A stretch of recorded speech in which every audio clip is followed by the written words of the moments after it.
In October, in the Quebec City, Quebec supermarket, there was a rather interesting promotion.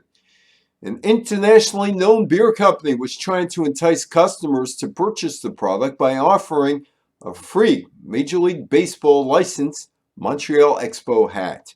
It seemed a rather odd way to sell beer as MLB moved the Montreal Expos franchise to Washington after the 2004 season, but it also could be that Major League Baseball wants to reintroduce the Montreal Expos brand in Montreal and the province of Quebec.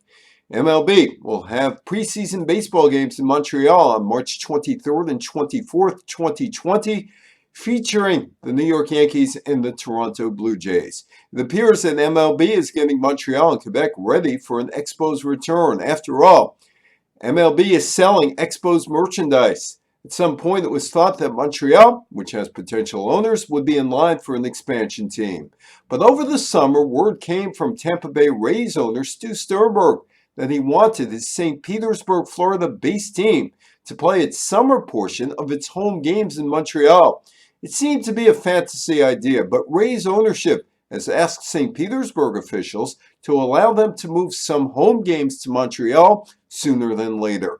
The clock is ticking to the end of the Rays St. Petersburg lease, and while Rays ownership can talk to other cities about moving the franchise, that cannot happen until 2028. There are no concrete plans in the works for new stadiums in Tampa, St. Petersburg, or Montreal.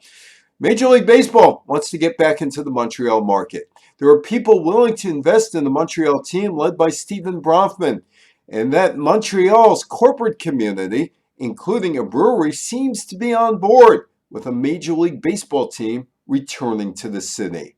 I'm Evan Weiner for the Politics of Sports Business.